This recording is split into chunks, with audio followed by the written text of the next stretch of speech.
You might be looking for inspiration for your next YouTube video ad and are wondering how to find ads that are current and that are relevant for you.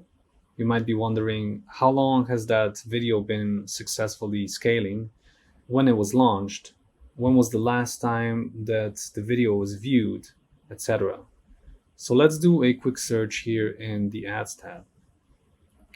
I'll make sure Unlisted is selected so we can find more direct response ads in addition to branding ads.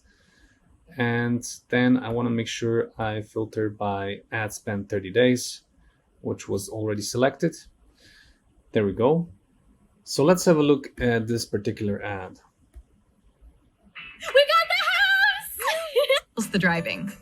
We deliver to your new home, across town or... Okay, so these are 15-second videos, typically are branding videos, and that is fine. We can just have a look at the actual data. So they have quite a lot of ad spend, and interestingly enough, a big chunk of that actually happened in the last 30 days, even though the video was published about this time.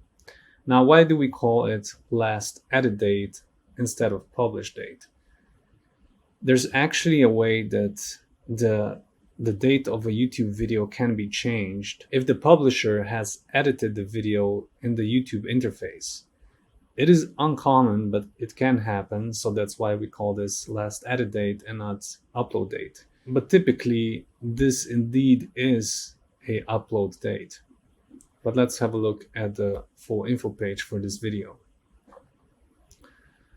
Here, if we scroll down, we can see the chart of the ad spend. And since this was probably launched in 2021, I'll select the total time on this chart.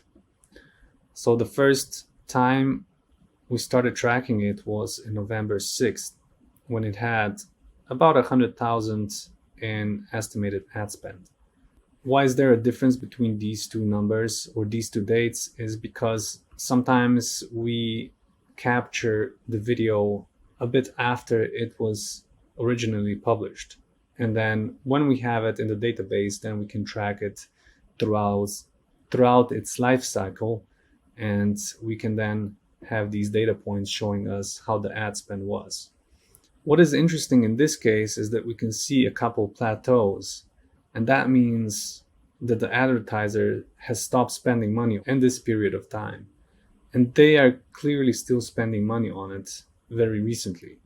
So this chart will approximately answer the questions of when the video was launched, when they stopped spending money on it, and for how many days it was running.